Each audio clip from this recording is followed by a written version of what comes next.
Bien, alors la séance est ouverte.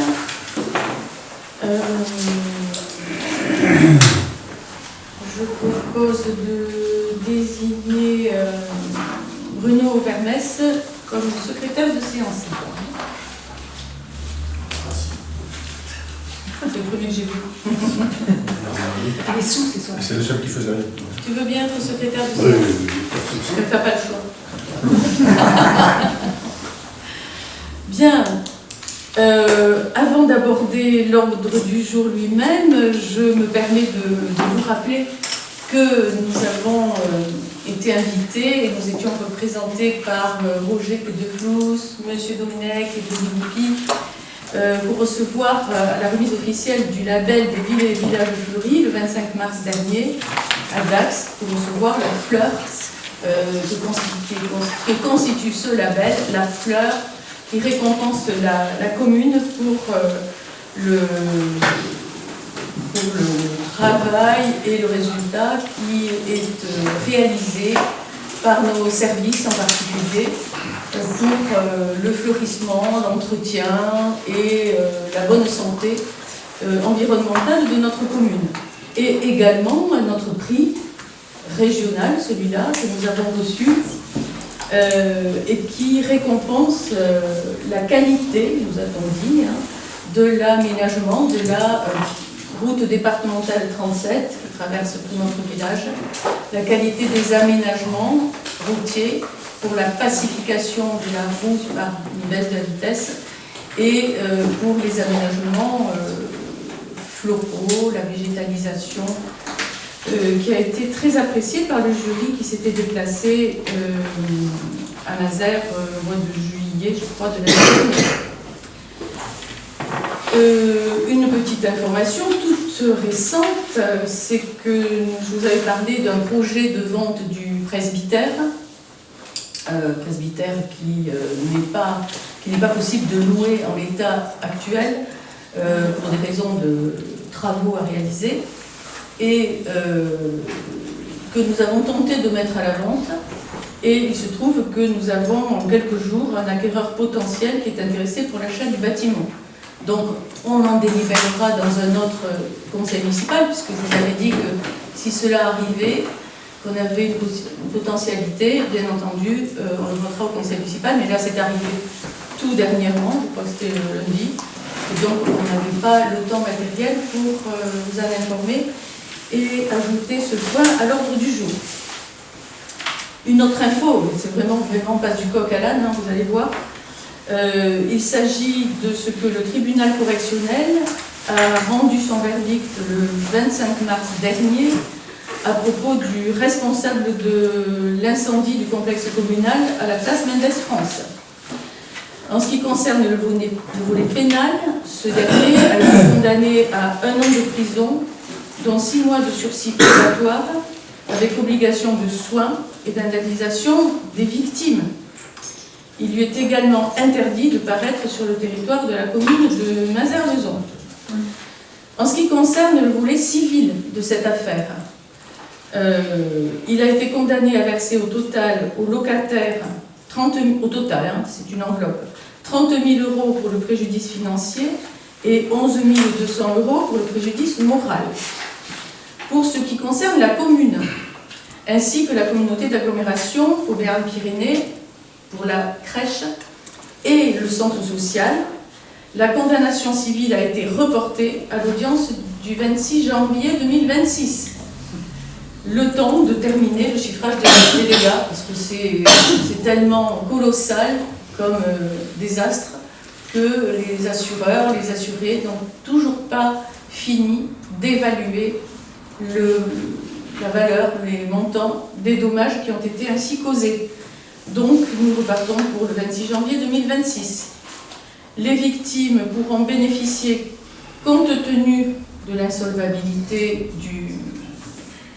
On peut dire coupable, oui, puisqu'il est jugé coupable. Oui, coupable. Les victimes pourront bénéficier, compte tenu de son insolvabilité, du fonds de garantie financé par les compagnies d'assurance et l'État. Parce qu'évidemment, nous savons qu'il y a bien sûr la personne qui a mis le feu. Et il est insolvable lui-même. Il est donc, même dans la durée de moultes années, il ne pourra pas payer ce qu'il devra. Par conséquent, c'est le fonds de garantie qui compensera donc les victimes qui, elles, ont bénéficié de sa condamnation.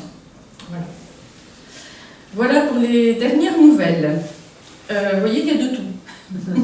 Des fleurs, des indemnités, bref. Je propose d'approuver le procès verbal du dernier conseil municipal du 20 janvier dernier. Pas de remarques, pas d'abstention. Il est adopté à l'unanimité. Ensuite, je vais vous présenter le relevé des décisions que j'ai pu prendre par délégation du conseil municipal depuis notre dernière réunion. C'est celui-là. C'est la même chose que là. D'accord. Bien, premièrement, alors je précise, il s'agit des décisions prises depuis le 20 janvier dernier en vertu des délégations d'attribution accordées par le conseil municipal en vertu de l'article L 2212-22. Premièrement, la décision numéro 1 2025. Désignation du bureau d'études CETRA pour un montant de 1 260 € hors taxe en vue de réaliser une étude hydrogéologique dans le cadre du projet d'extension et de réhabilitation du centre technique municipal. Décision numéro 2.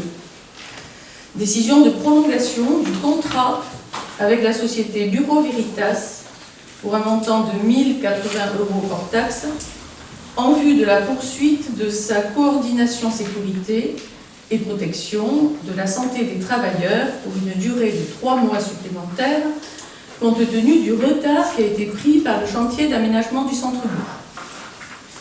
Troisièmement, troisième décision, signature d'un avenant au lot numéro 1A, terrassement VRD, du marché d'aménagement d'une place publique avec la société Eiffage Route Sud-Ouest, en vue de la mise en œuvre de bandes en dalle devant les entrées des bâtiments qui composent la place publique pour un montant de 2 803 € hors taxe. Quatrièmement, quatrième décision, signature d'un avenant au lot numéro 7A, menuiserie intérieure, du marché d'aménagement d'une place publique avec SAS JSE en vue de l'adaptation du local technique de la halle pour un montant de 263,90 € hors taxe. Et enfin, cinquième et dernière décision, signature d'un avenant au lot numéro 3, charpente, couvertures et mûries, du marché d'aménagement d'une place publique avec la SARL da Silva en vue de l'adaptation du local technique de la halle pour un montant de 1 046 € hors taxe. Voilà. Je vous signale quand même que le montant total des avenants que je viens de lister représente seulement 5,01% du montant des travaux pour un marché qui s'élève à 793 585,69 € hors taxe, ce qui reste très correct compte tenu de l'importance et de la complexité d'un tel chantier. On est dans une jauge extrêmement acceptable. Voilà, donc nous allons passer au deuxième point. Il s'agit du compte de gestion 2024. Alors, Bruno Vermès nous présentera la délibération, mais dans un premier temps, je vais vous dire quelques mots à propos de ce compte de gestion 2024. Comme vous en avez l'habitude maintenant, depuis le début du mandat, je vous rappelle que le compte de gestion constitue la restitution en fin d'année budgétaire des comptes du comptable public à l'ordonnateur que nous sommes la mairie. Cette restitution des comptes est liée à la règle selon laquelle c'est le comptable public qui, tout au long de l'exercice budgétaire, encaisse les recettes et émet les paiements pour le compte de la commune et qui, à cette occasion, exerce un contrôle rigoureux tout au long de l'année sur la régularité des dépenses émises et des recettes encaissées. Il s'agit bien entendu d'un contrôle réglementaire et non pas d'un contrôle d'opportunité. Il y a l'existence d'une délibération pour engager des dépenses, la régularité des dépenses émises ou des recettes encaissées, etc. C'est donc une obligation réglementaire pour la commune de présenter le compte de gestion du comptable à l'appui du compte administratif. Ainsi, 1. Nous ne pouvons délibérer sur le compte administratif sans disposer au préalable des comptes du comptable public. Donc, ce soir, on les aura. Nous pourrons donc délibérer sur le compte administratif. 2. Son compte de gestion doit être approuvé au cours de la même séance et avant le compte administratif. 3. Les écritures du compte de gestion et du compte administratif doivent être rigoureusement les mêmes, au centime près, rigoureusement les mêmes. Enfin, le compte de gestion doit être obligatoirement joint au compte administratif pour l'exercice du contrôle de légalité budgétaire par les services préfectoraux. En ce qui concerne le compte de gestion 2024, établi par votre comptable, vous aurez constaté en examinant les documents qui vous ont été transmis que le résultat budgétaire global présenté sur le compte de gestion, aux pages 17 et 18, est conforme au résultat du compte administratif et qu'il en va de même pour l'état de consommation des crédits, chapitre par chapitre et article par article dans les pages suivantes. Cela prouve que l'ensemble des dépenses et recettes de l'exercice 2024 de la commune a bien été considéré comme régulier et pris en compte par le comptable dans sa comptabilité. Il vous est donc proposé d'adopter le compte de gestion 2024 élaboré par Madame Pascale Le Thor, puisque je le répète, c'est bien celui de la trésorerie, ce compte. Madame Pascale Le Thor, trésorière de l'Escar, en charge de la compatibilité de la commune de Mazars-le-Zon. Voilà, donc Bruno va nous présenter la délibération que je propose de voter. Examen et vote du compte de gestion 2024. Le maire expose aux membres du conseil municipal que le compte de gestion est établi par Madame Pascale Le Thor, trésorière, à la clôture de l'exercice. Le maire le vise et certifie que le montant des titres à recouvrer et des mandats écrits émis est conforme à ces écritures. Le compte de gestion est ensuite soumis au vote en même temps que le compte administratif. Le compte municipal, le conseil municipal, invité à se prononcer après en avoir délibéré, vote le compte de gestion 2024 après en avoir examiné les opérations qui y sont retracées et les résultats de l'exercice. Ainsi délibéré les jours, mois et etc. Oui, merci beaucoup. Bon, écoutez, je pense qu'on n'a pas à discuter le compte de gestion de la trésorière. Oui, pardon. Une question. Oui. Est-ce que le budget présenté pour l'année 2024 reflète donc dans les trois colonnes, la première colonne c'est le budget primitif ou c'est un budget rectificatif? Il n'y en a pas eu de budget rectificatif. C'est donc les chiffres du budget primitif de On a 2024. voté qu'un seul budget l'année dernière, donc le budget primitif. C'est une décision modificative. Oui, il y a eu l'UDEM. On a fait une décision. Ah, on a fait une décision. Vous avez raison. On a été, pour la première fois d'ailleurs, amené à voter un budget modificatif qui prenait en compte les dépenses liées à l'incendie du complexe communal et aux recettes que les assurances nous ont versées en urgence pour compenser certaines dépenses qui ont été liées à cela. Donc c'est vrai que vous avez raison. On n'a pas eu ce document, le budget rectificatif. Il n'était pas. Non, les chiffres du compte administratif regroupent le budget primitif Ainsi que toutes les décisions modificatives que vous avez prises en cours d'année. En cours d'année. Donc tout est regroupé. Ah, je vois, regroupé. Le budget primitif et les petites modifications qui ont eu lieu Ça, après le mois de juillet. On n'a pas eu. Elles y sont. Elles sont cumulées. Oui, enfin, je veux dire, si on regarde le budget primitif, il ne correspond pas au budget. Mais en compte de c'est ça, ici, oui, c'est sûr. oui, Il y a eu des oui, décisions modificatives que vous avez votées entre-temps qui sont venues modifier les chiffres. On n'a pas eu. On n'a pas eu. On a Budget voté, rectificatif. Et vous les avez votés. vous On avez- les a votés en conseil municipal, mais au fil de l'eau pendant l'année. D'accord. Voilà. Merci. Il n'y a pas d'autres questions. C'est vrai que c'était une année assez exceptionnelle, complètement exceptionnelle. Et ça va continuer d'ailleurs cette année. Donc je suppose qu'on ne remet pas en question les comptes de la trésorière. Il n'y a pas d'opposition, pas d'abstention. Donc sa comptabilité est adoptée à l'unanimité. Nous allons passer maintenant au compte administratif de la commune pour l'année 2024. Donc pour l'année dernière. Et pour le moment du vote, je quitterai la salle, je vous laisserai voter sans moi. Mais auparavant, je voudrais quand même vous donner quelques explications.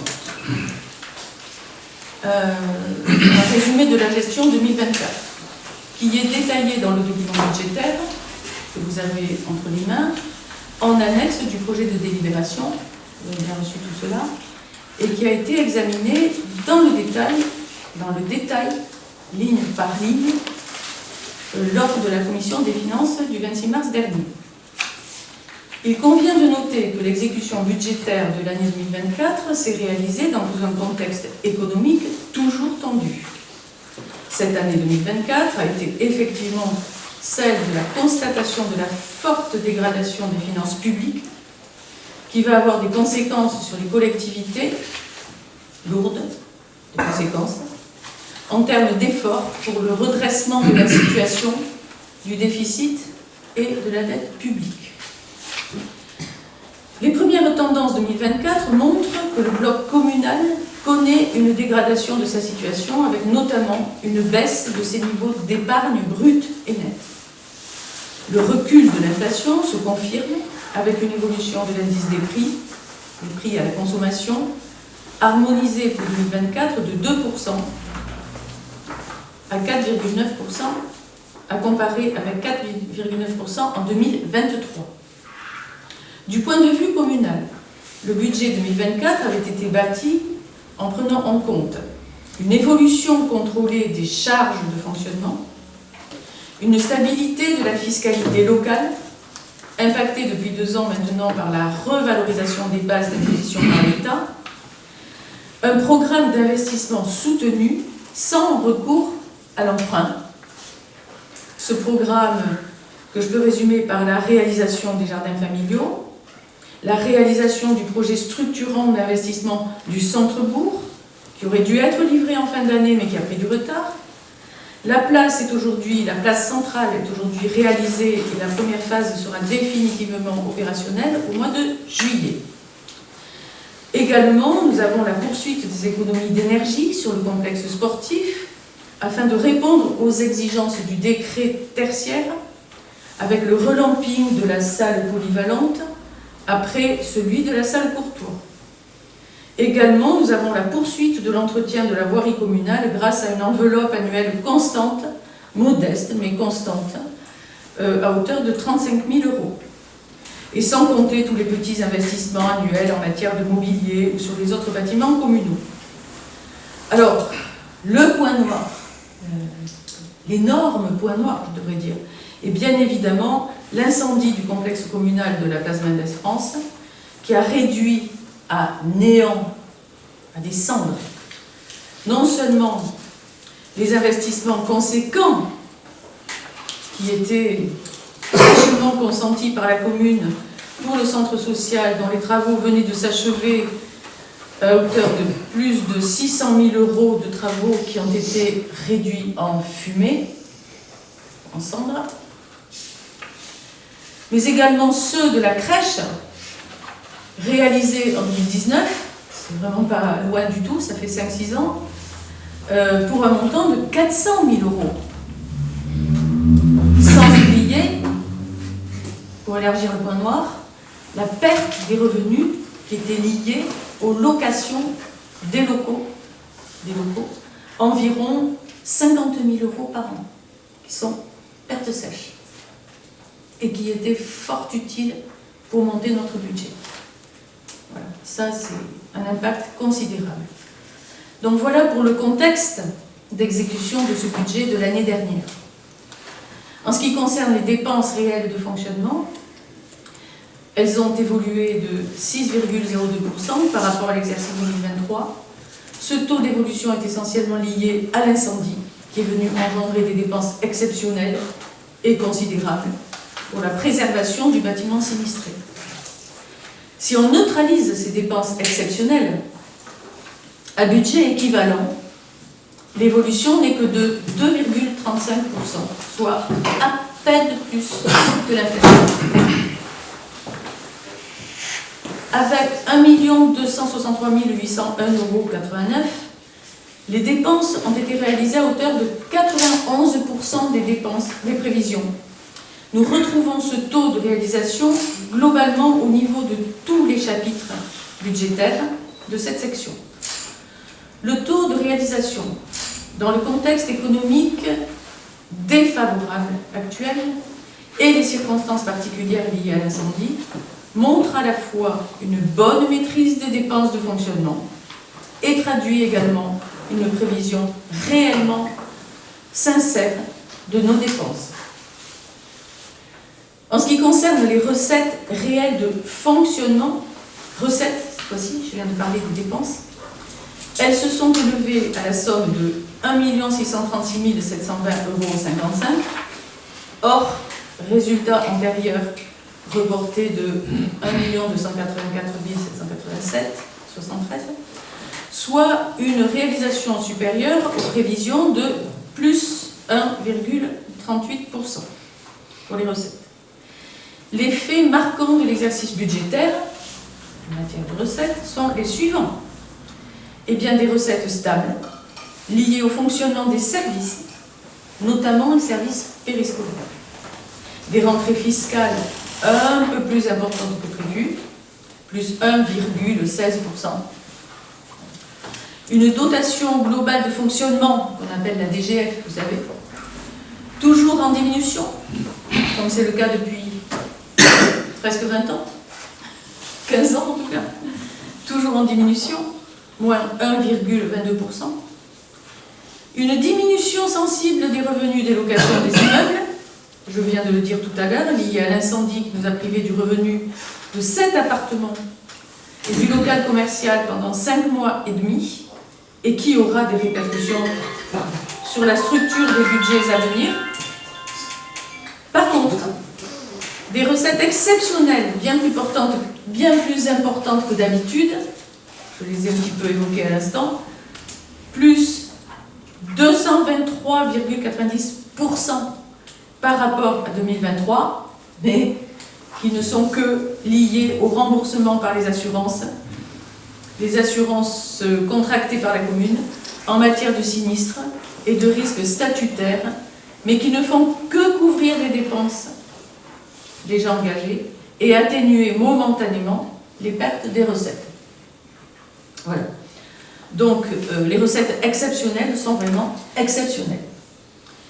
Globalement, l'exercice 2024 se solde par un résultat de fonctionnement positif de 354 545,93 €, qui se rajoute à l'excédent reporté de 1 284 797,73 €, ce qui porte le fonds de roulement de la commune au 31 décembre 2024 à la somme de 1 639 343,66 €.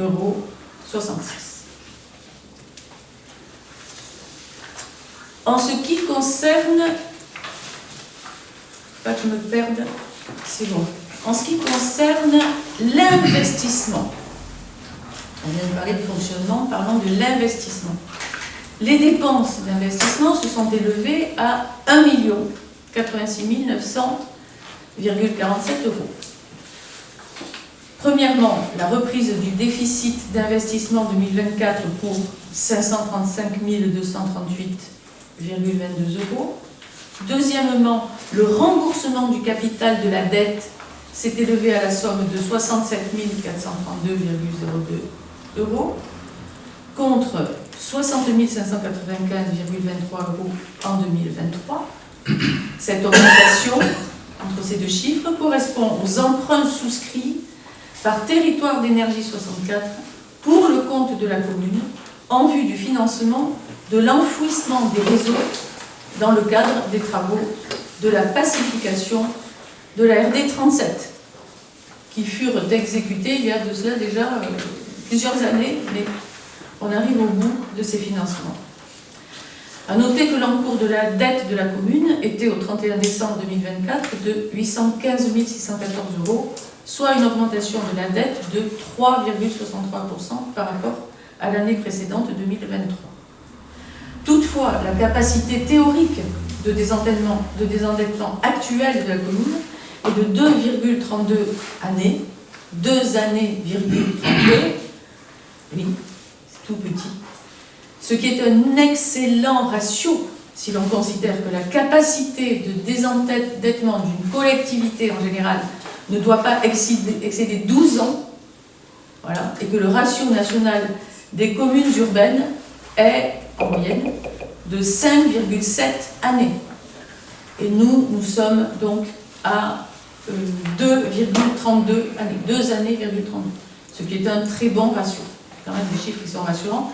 Enfin, c'est aussi lié à notre gestion. Par ailleurs, le poids des échéances de la dette représente 5,64% des recettes réelles de fonctionnement, donc en deçà du maximum conseillé de 20%. Nous sommes à 5,64%. Deuxième ou troisième point, parce que j'ai des numéros un peu bizarres, c'est le troisième. Le remboursement des cautions aux locataires également des appartements sinistrés pour 3 774,02 euros. Troisièmement ou quatrièmement, c'est quatrième, les travaux d'investissement ont été réalisés en 2024 pour un montant de 464 844,21 euros, représentant 55% des prévisions d'investissement. Le plus important chantier, celui de Centrebourg, ayant pris du retard. Sinon, nous serions plus haut. Mais bon, voilà, il faut faire avec les retards. Les travaux d'investissement pour l'année 2024 ont été les suivants. En immobilisation incorporelle, le renouvellement des droits de licence et d'exploitation pour un montant de 924 euros. Les bâtiments communaux, alors pour un montant total de 46 253 euros. Vous me faites grâce des centimes chaque fois, je vais éviter les centimes. Hein. Donc pour un montant de 46 253 euros, l'étude d'extension et réhabilitation des services techniques, cette étude aura coûté 2 887 euros. Le remplacement d'un vitrail de l'église, 5 960 euros. La rénovation, le solde de la rénovation des locaux du centre social, 37 405 euros, que à peine versé, en pris peu. En matière de biens immobiliers, nous avons un total de 72 373 euros, avec du mobilier divers pour 8 347 euros, une tondeuse frontale pour les services techniques pour 52 668 euros, en informatique 5 921 euros, le remplacement de la barrière de l'entrée du stade qui avait été accidentée, 5 640 euros. En voirie, nous avons un total de 345 090 euros qui se décompose avec l'aménagement d'un columbarium au cimetière, première tranche, pour un montant de 14 742 euros, le remplacement de poteaux d'incendie, et puis Dieu sait si c'est important, ça en est rendu compte, 5 987 €. Un programme de voirie pour exactement 35 432 €. Les jardins familiaux pour 67 328 €. La pacification, la fin du chantier de pacification de la RD 37 pour un reliquat de 1175 €. L'enfouissement des réseaux de la rue Pasteur, 4 787 €.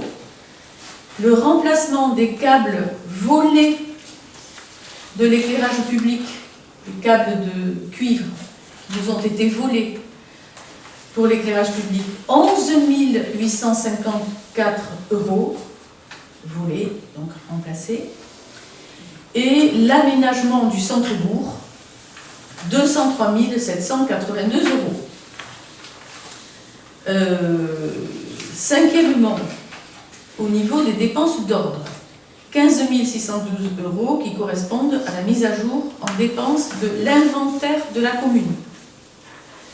Sixièmement, les restes à réaliser, c'est-à-dire le compte administratif qui fait également apparaître des restes à réaliser pour un montant de 708 666 € qui seront reportés sur le budget primitif 2025.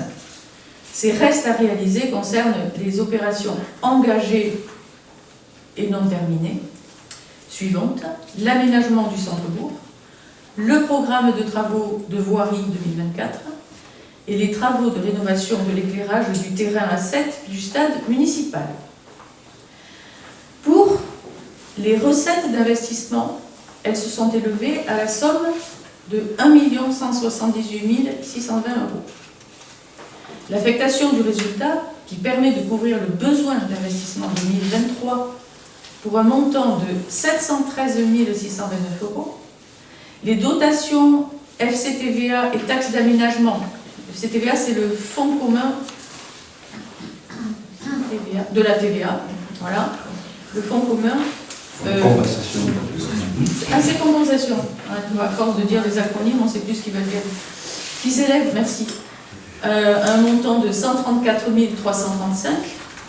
Un cautionnement reçu pour la location d'un appartement communal de 2 258 €. Des subventions liées aux investissements en cours ou achevés, notamment la rénovation du centre social pour 292 436 €. Des amortissements pour 743 €. Une dépense d'ordre de 34 800 € qui correspond à la mise à jour en recette de l'inventaire communal. Et des restes à réaliser en recettes, comme les subventions attendues pour le centre-bourg, pour 481 894. Donc la section d'investissement dégage un excédent de financement de 91 719 € qu'il convient d'atténuer en rajoutant un besoin de financement lié au reste à réaliser de 226 772, je répète, 226 772 € pour les programmes restant à réaliser au 31 décembre 2024, donc la fin des travaux d'aménagement du centre-bourg ou les travaux de voirie de 2024, soit un besoin total de financement de 135 052 €. Ce besoin de financement peut être financé par le résultat global de l'exercice de 1 639 343 €, ce qui laisse un résultat global positif de l'exercice de 1 504 290. Voilà. S'il n'y a pas de questions, je dois sortir et confier la présidence de la séance à mon premier adjoint, Olivier de Fous.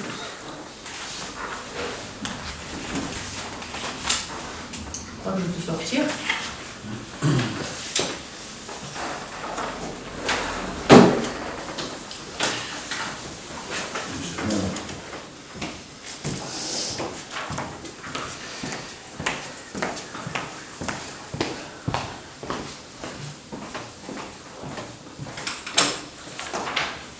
J'attends du café de sortir. Bon, donc vous avez eu toutes les explications, évidemment on ne va pas le refaire parce qu'on a encore la même. Donc il faut voter le compte administratif de l'exercice 2024 dont on a fait le... Je lis pas, c'est lui ça. Ou je lis. C'est l'entendant. En fait, vous avez un résultat global de 1731 063, ça... 1 million, oui, 731 063,25. Ça fait un résumé global. Voilà. Donc il faut voter ce compte administratif. Je vais demander qui est pour. Tout le monde avait les bras levés. Qui est contre? C'est abstention. Il n'y en a pas. Bravo. Unanimité. Donc on peut sonner à la mer. Comment on l'appelle?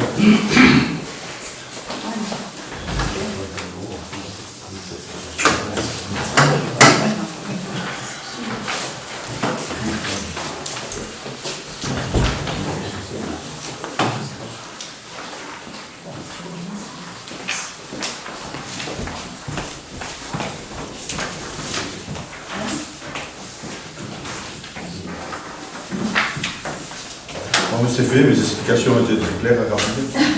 Je te félicite, bravo. Et donc, c'est voté à l'unanimité. merci beaucoup. Merci à tous. Donc c'était celle-là. Affectation des résultats. Bien. Alors, nous allons passer à la suivante, à la numéro 7, avec l'affectation du résultat 2024, présenté par Bruno Permès. Le conseil municipal, réuni sous la présidence de son maire, Monique Sémavoine, après avoir préalablement approuvé le compte administratif de l'exercice 2024, considérant qu'il y a lieu de prévoir l'équilibre budgétaire, statuant sur l'affectation du résultat d'exploitation de l'exercice 2024, constatant que le compte administratif fait apparaître un excédent de fonctionnement de 354 545,93 €, un excédent reporté de 1 284 797,73 €, soit un excédent de fonctionnement cumulé de 1 639 343,66 €, un excédent d'investissement de 91 719,59 €, un déficit des restes à réaliser de 226 772,43 €, soit un besoin de financement de 135 052,84 €, décide d'affecter le résultat d'exploitation de l'exercice 2024 comme suit. Résultat d'exploitation 31/12/2024, un excédent de 1 639 343,66 €, affectation complémentaire en réserve de 135 052,84 €, résultat reporté en fonctionnement 1 504 290,82 €. Résultat d'investissement reporté, un excédent de 91 719,59 €, ainsi délibéré, etc. Merci Bruno. Pas de questions. Je propose de voter pour l'affectation des résultats 2024. Qui est pour? Contre? Abstention? Il n'y en a pas. C'est adopté à l'unanimité. Merci beaucoup. Nous avons maintenant le numéro 8. Michel Ville va nous présenter les subventions de fonctionnement 2025 pour les associations. L'article L2311-7 du Code général des collectivités territoriales dispose que l'attribution des subventions de fonctionnement aux associations donne lieu à une délibération distincte du vote du budget. Il est donc proposé pour l'exercice 2025 et conformément aux propositions de la Commission des finances en date du 26 mars 2025 de fixer l'enveloppe budgétaire des subventions aux associations à la somme de 32 250 € et de décider l'attribution des subventions suivantes. Pour les associations communales, le centre social 13 000 €, l'ASMUR 8 000 €, l'USM Union Sportive de Mazères 5 000 €, l'association des parents d'élèves 1 250 €, le Vélo Club Mazérois 250 €, le comité des fêtes 4 500 €, et pour les associations extracommunales, pour la FNACA, 250 €. Par ailleurs, il est proposé de ne pas donner suite aux demandes des associations suivantes: Restos du Cœur, l'ADMR, le Secours catholique, le Secours populaire français, l'AFM Téléthon, le CEID Béarn Addiction, les jeunes pompiers, la Ligue française contre la sclérose en plaques, l'Association départementale d'études et lutte contre les fléaux atmosphériques, l'association Hirondelle, Pau Béarn Handisport. Il vous appartient, après avoir délibéré, de retenir les propositions de subvention de fonctionnement 2025 comme présentées ci-dessus et de préciser que les crédits nécessaires sont inscrits au compte 65 748 du budget primitif 2025. Merci beaucoup. Alors, avant de mettre au vote, je vais quand même donner une précision, parce qu'il y a un changement par rapport à l'année dernière, à propos de la subvention demandée par le centre social. Comme vous le savez, vous avez suivi les épisodes compliqués de 2024 avec le centre de loisirs. Hein. Le centre de loisirs a quand même réussi à être prolongé pour l'année scolaire 2024-2025 grâce aux efforts et aux réunions que nous avons tenues avec le centre social qui gère le centre de loisirs, la commune et bien sûr la caisse d'allocation familiale et les autres communes qui sont partenaires de la LSH, centre de loisirs à LSH. Bien, au terme de toutes ces réunions, il a été décidé, juste avant que chaque commune ne vote son budget, il a été décidé que dorénavant à Mazères, nous avions auparavant une subvention globale de fonctionnement qui était votée chaque année et qui était gérée par le centre social, d'une part pour financer ses activités et d'autre part pour financer la gestion du centre de loisirs. Ce qui a été décidé pour que ce soit beaucoup plus clair dans la gestion pour tout le monde, pour la CAF, pour le centre social, mais aussi pour les communes participantes, il a été décidé de scinder en deux la subvention de Mazères, parce que ce n'était pas le cas des autres communes. Les autres communes n'avaient pas de subvention pour le centre social, d'ailleurs. On avait au mieux qu'une subvention, enfin une aide financière en tout cas pour le centre de loisirs, et rien pour le centre social. Donc, on a décidé de scinder en deux. Et ce qui vous est proposé ici par Bruno Vermès, c'est un montant de 13 000 € qui sont déjà concertés avec le centre social et avec la CAF. 13 000 € pour le fonctionnement du centre social et qui correspondent exactement à ce qui avait été demandé d'ailleurs en début d'année ou en fin d'année dernière par le centre social qui demandait 13 000 €. Et nous verrons dans une autre délibération comment nous allons participer au financement du centre de loisirs.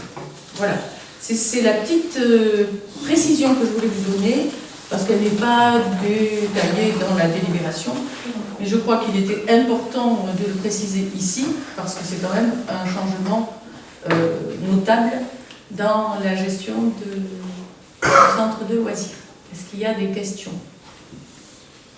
Ça aurait été bien d'avoir sur le tableau la colonne des demandes des associations. Ah oui, pardon, mais je peux vous les donner comme ça ? Vous les envoyez de toute façon. Tu peux les citer. Oui, je vais les citer quand même. Donc, en fait, ce qui a été, à part pour le centre social, donc je viens de dire qu'il a demandé 13 000 et nous proposons 13 000 ce soir. Pour les autres demandes, nous avons décidé de donner la même chose que l'année dernière. D'accord? Donc, s'ils demandaient un peu plus, ben, on ne donnait pas exactement ce qu'elles voulaient, les associations, mais ce qu'on avait déjà donné l'année dernière. On n'augmente pas, mais nous n'avons pas baissé. Ce qui est déjà un effort de maintenir. Donc, la SMUR demandait 8500 et vous avez eu le chiffre de 8000 proposé pour ce budget. L'USM demandait 5500, nous proposons 5000, comme l'année dernière, chaque fois. L'association des parents d'élèves demandait 2500 et nous avons proposé 1250 comme l'année dernière. Le Vélo Club Mazérois demandait 250 et nous donnons 250 comme l'année dernière, eux ils ne changent jamais. Le comité des fêtes a demandé 4500 et nous lui donnons 4500 comme l'année dernière. Et la FNACA reste à 250 de plusieurs années, donc nous lui donnons 250. Merci. Voilà. En tout cas, c'est les mêmes montants que l'année dernière, sauf pour le centre social, puisque je viens d'expliquer qu'on a séparé en deux les financements pour sa gestion. Voilà. Mais en tout cas, pour le centre social, on lui donne ce qu'il a demandé, 13 000. Pas d'autres questions? Eh bien, alors on peut le mettre au vote. Qui est pour cette proposition de délibération numéro 8? Qui est contre? Il n'y en a pas. Eh bien, et qui s'abstient? Il n'y en a pas non plus. Donc, c'est adopté. Je vous remercie. Alors, justement, la suivante, il s'agit de la participation au centre de loisirs. Je vais donc peut-être un peu me répéter à la lecture de cette délibération, comme ce que je viens de dire, mais après tout, ce n'est pas plus mal. Je vous rappelle que la commune est à l'origine de la création et de l'évolution de l'accueil de loisirs sans hébergement, depuis de nombreuses années, il ne faut pas dire décennies d'ailleurs. La commune finance donc l'ALSH, accueil loisirs sans hébergement, on dit aussi ALSH, au travers d'une subvention globale de fonctionnement attribuée annuellement au centre social Cap de Tout, qui en assure la gestion parmi ses autres activités. Cette subvention annuelle permet aux familles mazéroises dont les enfants fréquentent l'accueil de loisirs sans hébergement de bénéficier d'un tarif particulier. Cependant, à la suite de plusieurs réunions avec la caisse d'allocation familiale, les communes concernées et le centre social, il a été convenu d'harmoniser le mode de financement entre les différentes communes partenaires, qui sont Uzos, Rantignon et Mélion.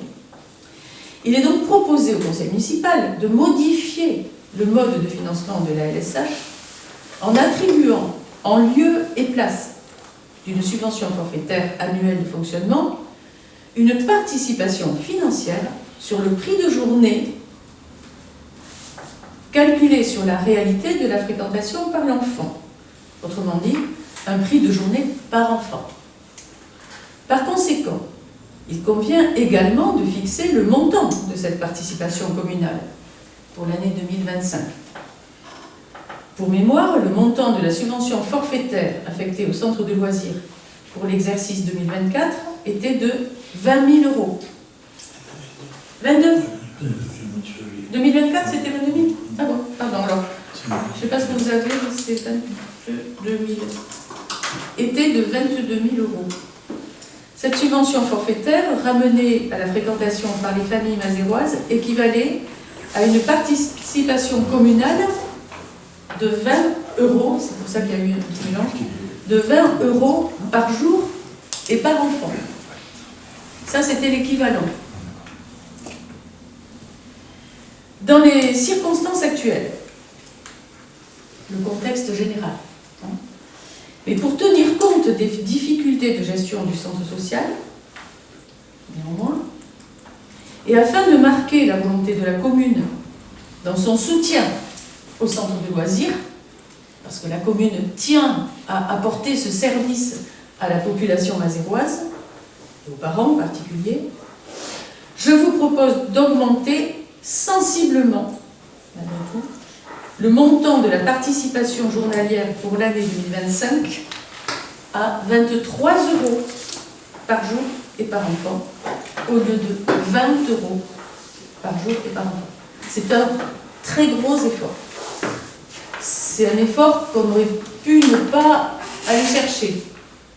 Mais dans les discussions que nous avons eues avec le centre social, avec la CAF, les communes, etc., je fais cette proposition au conseil municipal pour montrer à quel point nous tenons à l'existence du centre de loisirs à Mazères-le-Zon et pour les autres communes.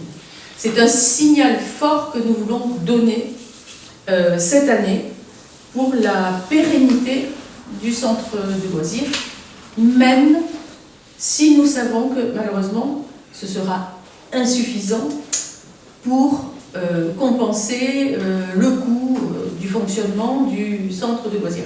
Mais pour cette année, voilà, on fait cet effort. L'année prochaine, on fera le même effort, j'espère, et les autres communes devront faire beaucoup plus d'efforts au niveau de leur participation par jour et par enfant. Et tout ça avec l'accompagnement de la CAF, mais je m'en tiendrai là. Donc aujourd'hui, nous devons décider de financer le centre de loisirs à compter du 1er janvier dernier, c'est rétroactif, par le biais d'une participation financière par journée de fréquentation et par enfant. Je propose de fixer le montant de cette participation communale à 23 € par jour de présence. C'est ce que j'appelle un réel effort. Et je vous prie de m'autoriser à signer la convention de participation correspondante à venir avec le centre social Cap de Tours. Est-ce qu'il y a des questions? Oui. Oui, Madame le maire, chers collègues, bon, on sait bien que ça ne va pas suffire, il n'y est pas, on entend bien que la collectivité fait un effort, on salue l'effort, mais il n'est pas à la hauteur de... Voilà, et vous l'avez dit vous-même, la LSH va avoir une problématique en 2026, donc qu'est-ce qu'on fait puisque je pense qu'au mois de juin, ça va recommencer comme l'année dernière, on va se retrouver un petit peu devant le mur, sans avoir réfléchi peut-être à un autre modèle économique, et avec une participation bien évidemment des autres collectivités qui sont conventionnées, je pense. Donc moi je me demande si on ne devrait pas plutôt réfléchir à un autre système, un autre modèle économique avec, comme ça se fait ailleurs, une participation des collectivités sur un montant forfaitaire par rapport au nombre d'habitants, qu'ils aient des enfants ou pas, parce que c'est pas parce qu'ils n'en ont pas qu'ils en auront pas, ça s'est fait ailleurs, plus une subvention par un prix par jour et par enfant aussi, mais à mon avis supérieur, puisque il faut compter à peu près que ça tienne 50 € par jour et par enfant. C'est même davantage. Comme le fait Mazères, on est d'accord que Mazères a un fixe plus une participation. Ça c'est le deuxième point, parce que je trouve que c'est un peu embêtant de faire ce que je comprends, cette subvention au réel par rapport au nombre d'enfants, mais il faut savoir qu'il faut un certain nombre d'encadrants pour un certain nombre d'enfants. Si on a 14 enfants, il faut 2 encadrants. Si on a 13 enfants, il faut 2 encadrants. Si on a 12 enfants, il faut 2 encadrants. Avec votre système, les subventions vont s'amoindrir, mais pas des charges fixes. C'est tout de même un peu gênant.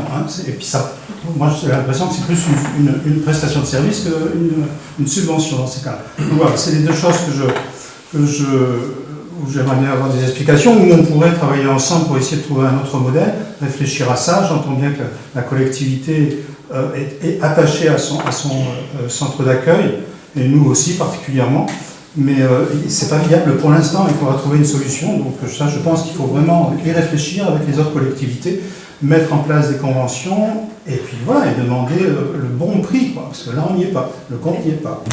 Est-ce que vous pouvez reprendre le premier point de votre proposition, là, quel que soit, j'ai pas bien compris, le nombre, qu'ils aient des enfants ou qu'ils n'en aient pas? C'était quoi cette sollicitation? Alors, non, c'est-à-dire que vous avez des encadrants qui sont là pour un certain nombre d'enfants. Oui. Pour les plus de 6 ans, ça s'appelle le taux d'encadrement. Non, c'est pas de ça que je parlais. C'est pas ça. Au début, vous avez proposé de demander un effort à tous les Mazérois qu'ils aient des enfants ou pas? Non, ce dont on toutes les collectivités qui sont conventionnées avec aux autres communes. Sachant que Mazères, Ah oui, oui, oui. Mazères prend déjà à sa charge Oui. une part fixe considérable par Oui. les bâtiments, Exactement. plus une allocation journalière par enfant.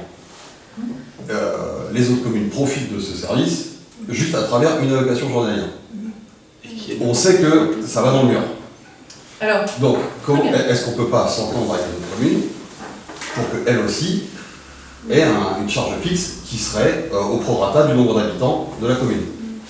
D'accord. Comme Alors, comme c'est on là que- ferait à Mazères. mais c'est bien que vous posiez la question, parce que ça me permet de donner plus d'informations. Effectivement, ce sont des questions que nous nous sommes posées en mettant à plat la situation avec la caisse d'allocation familiale et en réunissant autour de la table les autres communes partenaires. Parce qu'il faut savoir que jusqu'à cette année, les autres communes, excepté Uzos, ne participaient à rien du tout financièrement, ni du centre social, ni du centre de loisirs, Ça a changé. et ne faisaient que payer le coût affiché, mais pour tout le monde, sans distinction. Ah oui, ils avaient quand même, depuis 1 an ou 2, ils avaient un tarif extérieur. Mais il n'y avait aucune participation. Et la commune d'Uzos, depuis 2 ans seulement, avait fixé par convention une participation par jour par enfant qui s'élevait à 10 € par jour par enfant.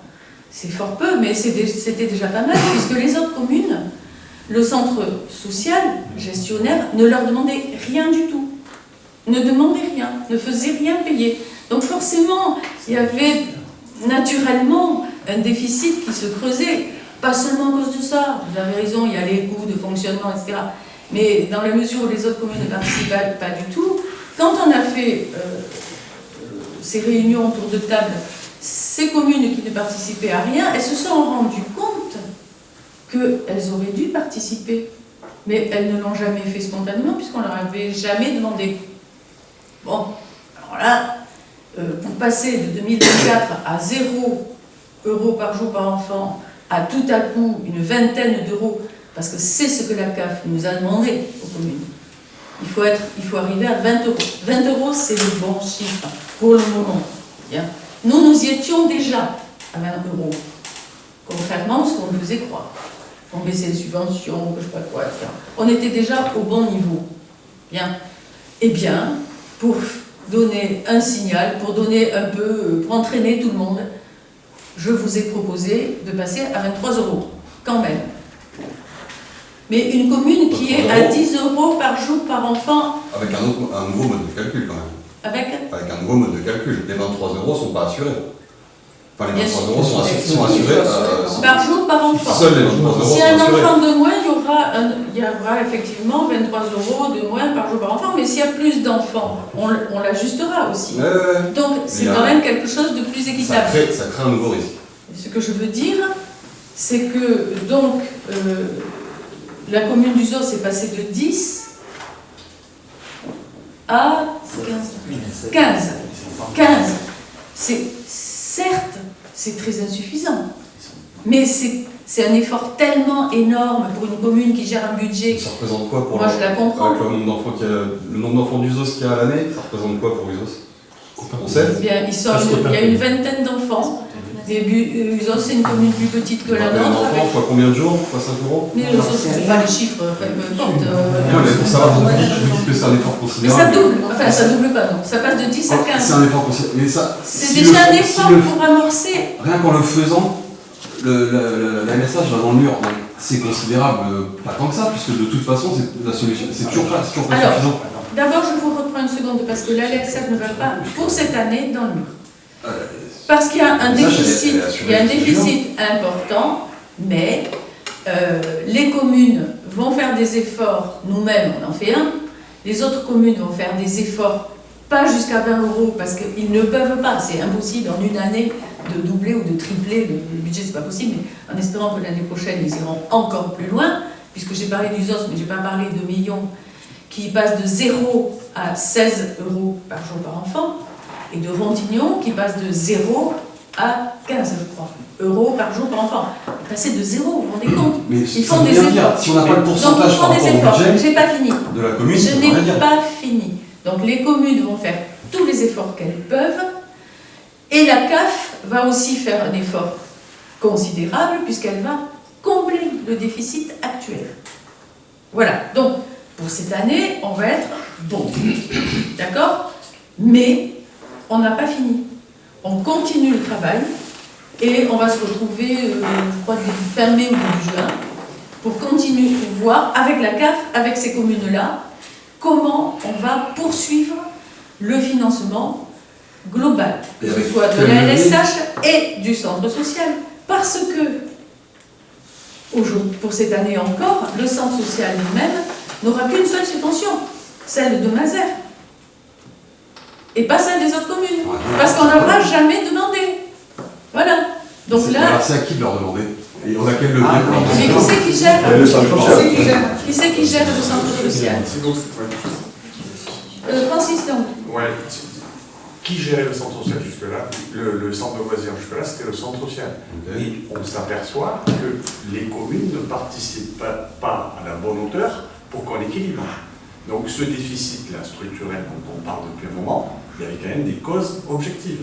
Mazères ont payé 20 €, les autres payaient soit rien, soit pas grand-chose, mais jamais au niveau qu'il fallait pour assurer le service. C'est pour ça que quand vous dites il faut remettre tout à plat, trouver un autre système, changer le truc, il faut déjà équilibrer le système, c'est ce qu'on va faire sur l'année 2025, et effectivement, ça ne sera peut-être pas assez, la réflexion se poursuit, mais il faut bien voir que ce déficit, quand même, c'est pas la mairie. Hein.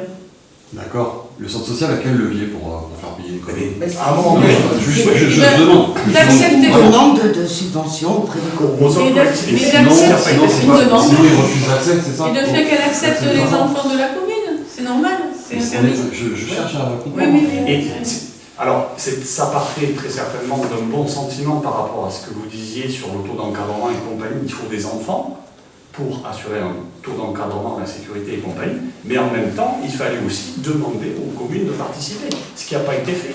D'où l'effet boule de neige, là où finalement on se retrouve avec un déficit et maintenant avec une menace de fermeture. Donc, Et maintenant, la commune peut faire quelque chose. c'est Alors, ce qu'on est en train de faire, Alors, et vous pouvez pas. il faut solliciter les autres communes, c'est ce qu'a fait Madame la maire aussi, pour qu'elles participent à hauteur de ce qu'elles peuvent. Mais d'une année sur l'autre, ils ne peuvent pas doubler comme ça non plus. C'est ça que je parle, c'est que le Voilà. centre social, je vois pas quel levier il a pour, hormis le refuser les enfants, et donc c'est bien qu'il fallait que la commune s'investisse. Il y a bien besoin de la commune pour avoir les leviers nécessaires. Si, C'est la parce CAF que et un signal parce d'alarme que et tout ça. à un moment donné, il a fallu mettre tout à plat, et c'est ce qui a été fait avec la CAF et les communes, pour dire attention, ça ne peut pas marcher comme ça. La C'est commune ce qui a été fait. connaissait la situation de la LSH de tous les ans. Mais qu'est-ce que vous cherchez à dire? On n'est pas là pour cibler, pour montrer Je du cherche à doigt voir qui que ce soit. pourquoi, Moi, je vous comment on peut raconte faire. une situation que nous avons tenté d'améliorer, qui se solde aujourd'hui par une nouvelle proposition de participation financière pour la LSH, pour que les enfants de Mazères puissent aller au centre de loisirs. Franchement, on n'est pas là pour mettre des cibles dans le dos des gens. C'est pas ça du tout. Je crois que ce qu'ils cherchent à... Et je pense qu'on a cette année-là, en fait, on a stabilisé pour pas fermer, parce que quand même, il y avait une menace de fermeture. Et la réunion qu'il va y avoir en mai-juin, c'est celle qui devrait aussi permettre d'avoir du long terme. Comment on peut pérenniser, c'est ce que tu cherchais à voir. La réunion, c'est pour mai-juin. C'est chercher Michel, tu te souviens de la date? C'est les solutions. 3 juin, c'est ça. 3 Parce que juin. là, la pérennité, elle est assurée jusqu'à juin. Aujourd'hui, c'est ça qui est Une c'est l'année année. scolaire. Jusqu'à la fin de l'année 2025, sur l'exercice. Mais n'empêche que c'est dès le milieu de l'année qu'il faut travailler sur l'après 31 décembre. L'idée, c'était déjà qu'il n'y ait pas la fermeture, de temporiser pour les familles, et maintenant de travailler sur de la pérennité. S'il y a possibilité, voir un peu les solutions. Il est clair que donc pour 2025, c'est des fonds exceptionnels qui sont là et qui font que ça va tenir jusqu'à la fin de l'année. Il n'empêche que, ça a été dit, au mois de juin, on doit se revoir. Si tout le monde met 23 € par jour et par enfant, ça ne marchera pas. On est d'accord. Tout de même pouvoir réfléchir, et j'aimerais bien que ça se dise et que ça se délibère aussi en conseil municipal, le compte n'y est pas, il faut mettre plus, que ce soit nous et que ce soit les autres collectivités. Si vous prenez un ALSH en régie, combien ça va vous coûter? Est-ce que vous avez fait le calcul? Géos met tous les ans 80 000 à 100 000 euros pour combler le déficit de l'accueil. Pour une centaine d'enfants, nous n'en avons qu'une vingtaine. Oui, mais bon. On ne va pas mettre 100 000 euros. Usos, Montignon et Meillon, ça représente 6% pour l'instant. S'il double, ça fait que 10% en tout cas. Le problème ne va pas être résolu en mettant 23 euros. Le compte n'y est pas. Et c'est pour moi, encore une fois, une décision politique. Soit on y met le paquet pour qu'on ait un ALSH, en demandant bien évidemment aux autres collectivités de cracher au bassinet, soit... Il fallait commencer par ça. On commence par ça. Oui, mais moi je trouve que le signal n'est pas assez fort, le compte n'y est pas, d'une part, et d'autre... Excuse-moi, je n'ai pas fini. Le compte n'y est pas d'une part, et d'autre part, cette façon aussi de subventionner à l'enfant, je trouve que c'est pas un bon système. Donc c'est pour ça que je voterai contre. Écoutez, c'est une proposition qui a été faite au centre social de Mazères à la commune d'Uzos. Je sais. Et donc, comme on a souhaité harmoniser entre les communes notre façon de financer, eh bien, ce qui a été proposé, c'est qu'on passe tous à la convention par jour, par enfant. C'est pas... voilà. Bon. Et puis, les autres communes feront d'autres de la commune. On a même pensé à donner un peu moins que 3 euros. Mais ça s'est avéré 3%, enfin 3%. Oui, 3 euros, on n'y arrive pas. 3%. Mais pour faire la synthèse de ce que j'ai entendu autour de moi, je propose ces 3% pour arriver juste au minimum de l'équilibre nécessaire, en espérant qu'il n'y aura pas de mauvaises surprises dans le courant de l'année. Sinon, on refera comment on appelle ça, une fixation, comment on appelle ça, un budget secondaire, voilà. Une décision modificative, voilà, merci. On fera une décision modificative pour revoir la nécessité de faire évoluer le taux. Bon. Restons-en là. Espérons qu'on aura une année plus sereine que celle de l'année dernière, par exemple. Et c'est pour cette raison que j'en suis consciente. Je demande un effort à tous les Mazérois. Ce n'est pas seulement à nous. Nous les représentons ici. Et je propose 3% parce que ça me paraît répondre en moyenne aux questions que peuvent se poser les contribuables de Mazérois. Il ne faut pas oublier que je parle bien des contribuables. Parce qu'aujourd'hui, la commune ne peut plus percevoir la taxe d'habitation qui a été supprimée. Nous n'avons plus la taxe d'habitation. Ce qui est un gain pour les contribuables qui n'ont plus à la payer, certes, mais c'est une perte pour la commune parce qu'elle est compensée, mais je ne sais même pas si ça compense la totalité de la perte d'ailleurs. Donc notre seul levier pour équilibrer nos comptes, c'est celui des taux, de ce taux-là. Donc c'est pourquoi je propose de le fixer à 3%, beaucoup plus bas que d'aucuns auraient souhaité, j'ai entendu, hein, aux 10%, mais un peu plus haut que la simple compensation de l'inflation. Est-ce que quelqu'un veut dire quelque chose? Moi, juste préciser que si je ne me trompe pas, il y a 3% plus 1%, 1,7% de la base, donc ça fait bien 4,7% d'augmentation sur la feuille d'impôt. Absolument, sur la feuille. Voilà. Qui sont précisés juste dans la ligne avant. Oui, 1,7, c'est fixé par l'État, c'est la revalorisation forfaitaire nationale des bases fiscales. Oui. Voilà. C'est-à-dire qu'en réalité, on aura 4,7% d'augmentation sur la feuille d'impôt. En vrai, voilà, ce qu'il faudra payer, ça sera 4,7. Voilà. C'est pour ça aussi qu'on ne s'est pas enflammé à demander au-delà de 5%, parce que ça aurait été 5 ou 6 ou 10, plus 1,7.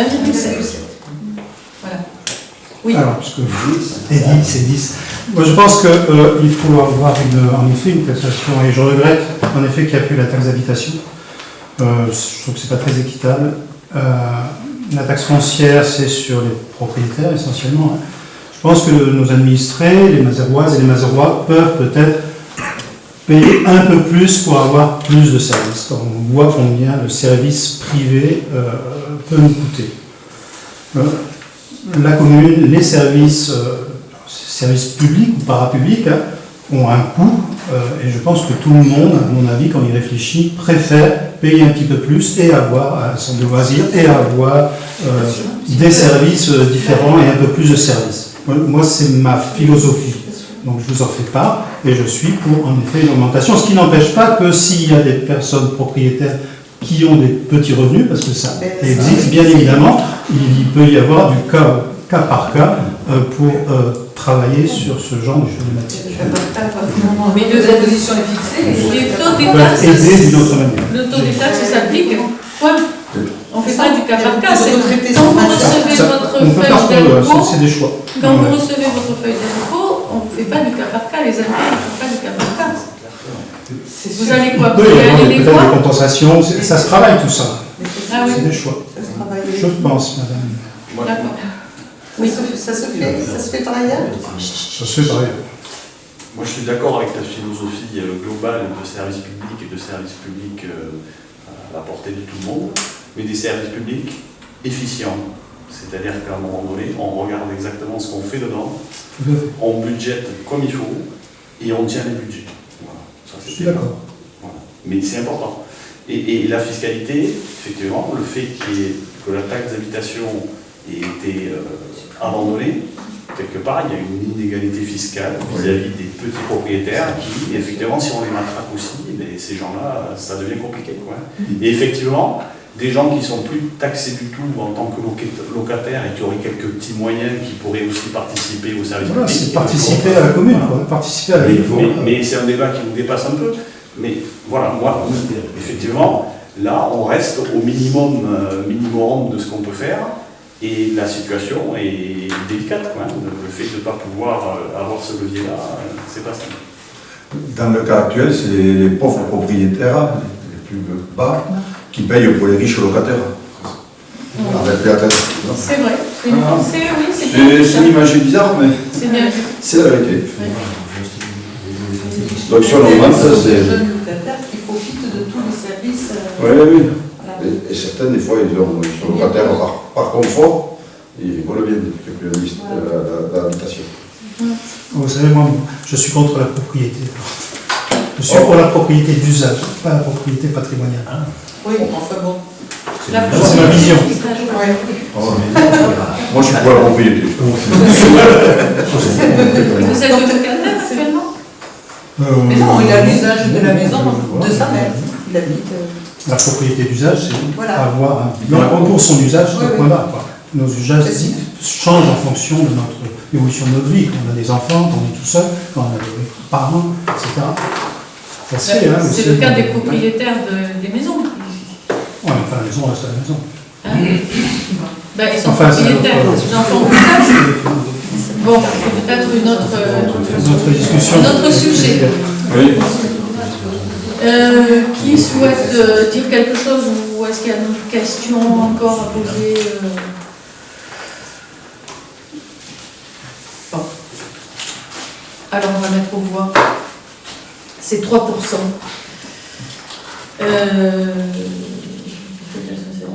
Service voilà. Eh bien, je me vois. Qui est pour, même si on n'est pas profondément pour, hein, qui vote pour, on va dire. Qui vote contre. Et vous êtes contre 3%, vous? Oui, Alors que de vous plus. disiez plus. Eh ben, il faut être d'abord pour 3%. Et puis après, voilà. De plus, ça a été dit. Donc vous, c'est contre. Même la journaliste. Vous aussi, M. Marat? Pardon? Non, il a voté Non, vous avez voté contre? Oui. Ah, mais j'ai perdu. Tant pour. Et abstention? Non. Pour Julie, donc Deux contre. Donc, à la majorité, sauf 2 contre. On est d'accord? Voilà. Écoutez, on va faire comme d'hab. On va bien gérer les cordons de la bourse. Et nous allons passer au vote du budget primitif 2025. Alors, ce budget primitif vous a été transmis avec l'annexe de votre projet de délibération. Je vais vous en faire une présentation littéraire, tant que possible. Donc d'abord le contexte d'élaboration du budget, j'ai déjà fait un petit peu allusion à l'instant au contexte, en élargissant même jusqu'au plan international, puisqu'en 2025, eh bien, ce sera une année de forts enjeux économiques et géopolitiques, entre la guerre en Ukraine, la politique économique américaine, qui nous donne sur le froid de matin, midi et soir. La croissance européenne est restée faible et peu dynamique en 2024. L'année 2025 sera une année importante au plan européen, avec notamment le 3e anniversaire du déclenchement de la guerre en Ukraine, les élections fédérales allemandes, les élections présidentielles en Croatie, en Grèce, en Roumanie, en Pologne. En 2024, la France a connu un recul de l'inflation, Dieu merci, si je puis me permettre, un contexte politique incertain et une dégradation de sa situation budgétaire. Pour 2025, elle est toujours, la France, en situation difficile en raison d'une croissance faible et de la fragilité politique. Les dernières projections trimestrielles de la Banque de France prévoient une croissance à 0,9% en 2025 et une stabilisation de l'inflation autour de 1,6%. Elle estime également que le taux de chômage devrait atteindre 8%. Ce pourcentage étant susceptible d'augmenter selon notamment l'évolution des relations commerciales avec les États-Unis. Mystère. La séquence nationale de fin d'année s'est soldée par une absence de loi de finances. La France n'avait pas de budget. Un nouveau gouvernement a été mis en place et la loi de finances a été votée. Les éléments financiers nécessaires à l'élaboration des budgets nous ont donc été communiqués tardivement, en mairie. Tout ça, c'est du dernier moment, quasiment. Le budget 2025 a donc été bâti sous le signe de l'incertitude et de la prudence. Doubler de prudence et d'incertitude, ce n'est pas un exercice très facile. Pour prendre en compte ces éléments, ainsi que certaines mesures déjà connues, telles que les hausses de taux de cotisation des caisses de retraite, notamment, ou encore une tarification de l'énergie qui est stabilisée, mais qui reste malgré tout élevée, sans oublier, pardon de vous en parler pour la 3e fois au moins, sans oublier l'incendie du complexe communal de la place Mendès France, qui, au-delà de sa reconstruction, aura des conséquences certaines et considérables sur les recettes de la commune. Ce budget a été présenté et validé en commission de finances le 26 mars dernier. Il s'équilibre en dépenses et en recettes de fonctionnement à la somme de 3 45 905,82 €. Alors, les comparaisons que je vais vous présenter là dans un instant sont calculées après neutralisation des dépenses et des recettes de fonctionnement. Non, pardon, je dis des bêtises. Les dépenses et des recettes consécutives à l'incidence sur l'exercice 2024, l'incidence de l'incendie. D'accord? Pour avoir un budget qui nous paraisse clair, on a neutralisé ces incidences sur le budget. Ok? Donc les dépenses réelles de fonctionnement pour un montant de 1 340 874 sont globalement en augmentation de plus 2,16% par rapport au budget prévisionnel de l'année dernière. Elle se décompose chapitre par chapitre comme suit. Au chapitre 11, les charges à caractère général, 435 483 €. Les prévisions de dépenses sont stables par rapport à l'année précédente. Un petit chouïa, moins 0,44%.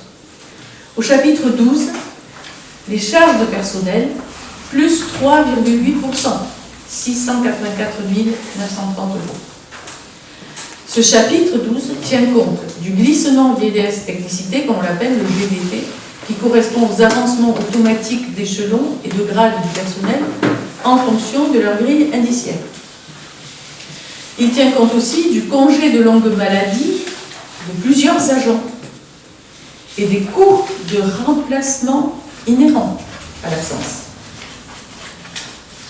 Enfin, il tient compte de l'augmentation importante de la part patronale de la caisse de retraite des fonctionnaires, qui, après une augmentation de 3,26% en 2024, augmente de nouveau de 9,47% en 2025.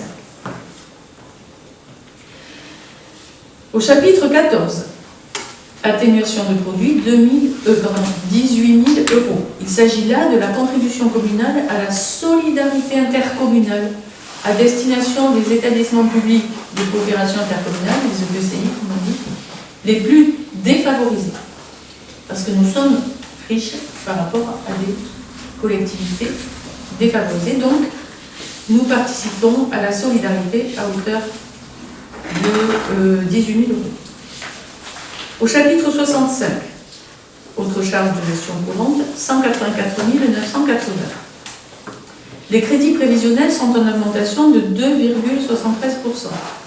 Cette évolution est essentiellement liée à l'augmentation de la participation de la commune à la LSH, avec le nouveau prix de journée pour 2025, ainsi qu'aux participations obligatoires de la commune, notamment en matière de scolarisation en dehors de son territoire pour les écoles bilingues et des vocations légales.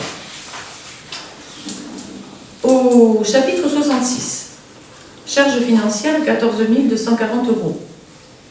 En légère diminution, puisque aucun emprunt n'a été réalisé en 2024 par la commune et qu'en conséquence, le remboursement des intérêts diminue chaque année. Le détail de l'endettement de la commune, direct et indirect, se trouve en annexe des documents budgétaires. Au chapitre 67, charges spécifiques 2141 euros. Cette somme correspond à une annulation de titres émis en doublon en 2024 et qu'il convient de régulariser auprès de la trésorerie. Au chapitre 68, les charges financières, 1100 euros. Cette prévision correspond à un principe budgétaire de prudence qui oblige à une constitution de provisions réglementaires afin d'anticiper le risque de non-paiement de créances en retard de recouvrement. Lorsque la créance est récupérée par la trésorerie, si ça arrive, la provision est reprise en recette de fonctionnement. L'autofinancement prévisionnel du chapitre 023 de la section de fonctionnement s'élève à 1 705 031,82 euros, dont 744 euros au titre des amortissements. Alors, en ce qui concerne les recettes de fonctionnement, elles s'élèvent pour l'exercice 2025 à la somme de 1 541 615 euros, soit plus 0,47% seulement par rapport à l'exercice précédent. Ceci est à comparer avec les 2,6% d'augmentation des dépenses de fonctionnement évoquées précédemment. Les particularités prises en compte pour l'exercice budgétaire 2025 sont les suivantes.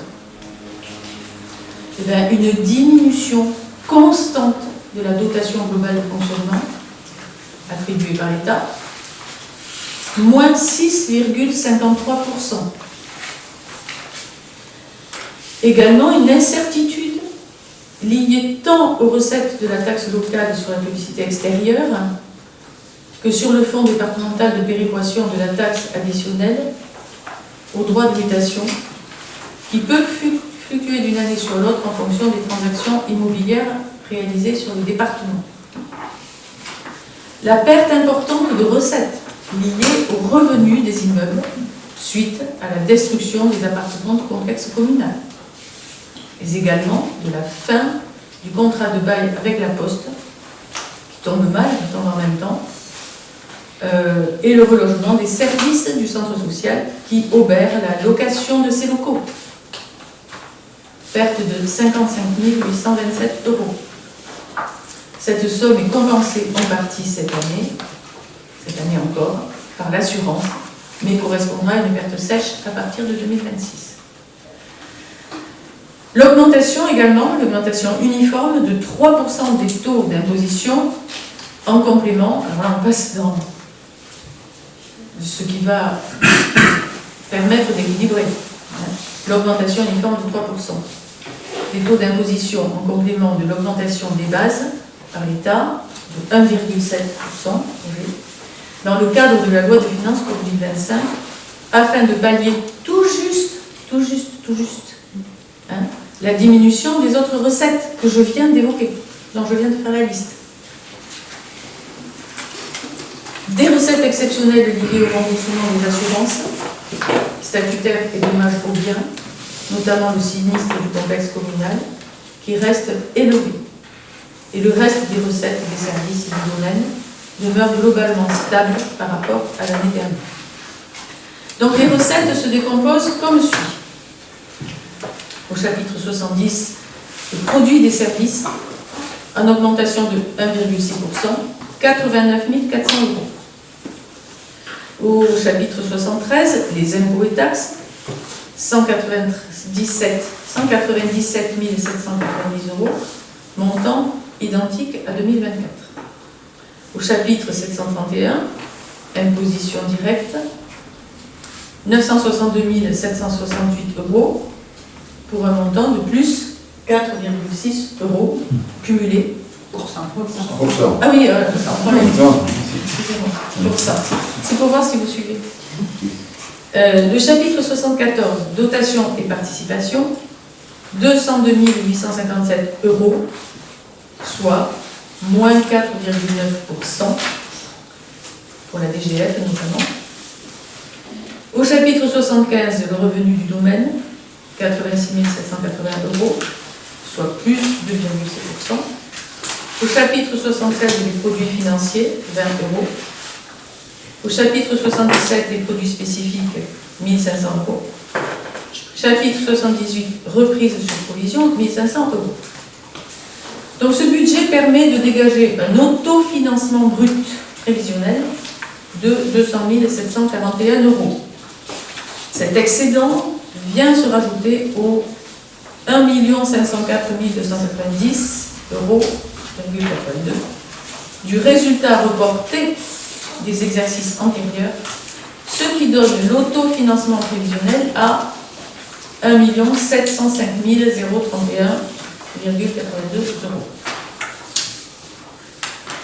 Alors, en ce qui concerne la section d'investissement, elle s'équilibre à la somme de 2 909 288,25 euros.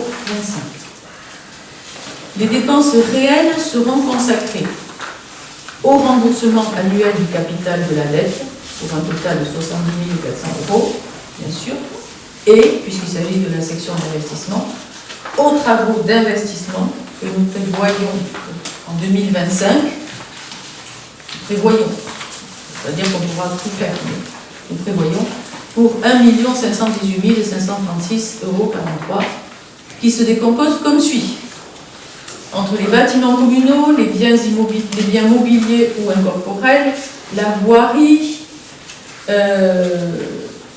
voici une liste à peu près exhaustive de tout ce qui a été listé à investir si on peut. Aux bâtiments communaux, pour les économies d'énergie du complexe sportif, le changement des luminaires de la salle polyvalente, là il s'agit d'un report de crédit, puisqu'on l'avait prévu en 2024, mais on ne l'a réalisé qu'en ce début d'année, donc 33 374,43 euros. Des études de réhabilitation et extension des services techniques, 30 000 euros. Études de réhabilitation de la salle Marcel Courtois et du foyer, 6 000 euros. Études de création de toilettes extérieures à l'église, 2 000 euros. Projet d'acquisition du bâtiment multiservice du centre-bourg, je dis bien projet d'acquisition, 329 930 euros. Projet d'études pour l'aménagement intérieur du commerce multiservice, 15 000 euros. Sous-total pour les bâtiments communaux, 416 304,43 euros. Deuxième partie, les biens mobiliers ou incorporels. L'automatisation du pilotage de l'arrosage du stade, avec un report de crédit, puisque c'est déjà réalisé mais non financé, 1 750 euros. Concessions et droits similaires, 1 000 euros. Mobilier d'hiver, 8 000 euros. Ponceuse, 240 euros. Tondeuse, 1680 euros. Taille haie, 380 euros. Sécurisation des véhicules communaux, 600 euros. Pour un sous-total mobilier, donc, de 13 650 euros. Pour la partie voirie et aménagement, aménagement de la place publique du centre-bourg, là aussi il s'agit d'un report de crédit, 636 958 euros. L'aménagement de la place publique, deuxième ligne, mais avec des crédits nouveaux, 230 000 euros. Programme de travaux de voirie 2024, avec un report de crédits, qui sont réalisés dans les finances maintenant, 31 920 euros. Programme de travaux de voirie 2025, qui seront programmés pour l'année 2025 et pour lesquels on prévoit donc une enveloppe de 35 000 euros. Au cimetière, l'installation d'un columbarium, deuxième tranche, après la première, 8 980 euros. L'aménagement d'un city-stade, 85 560 euros. Programme de remplacement de poteaux incendie, 6 000 euros. Remplacement de l'éclairage public sur le terrain de foot à 7 au stade municipal. Là aussi, c'est un report de crédit parce que ça vient d'être réalisé pour un montant de 4 664 euros, en LED bien sûr. Réaménagement de la place du Sulky, ça c'est très important. Réaménagement de la place du Sulky, mais seulement le lancement des marchés avec CDC Habitat, une part communale estimée à 288 616 euros hors taxe. Là, on prévoit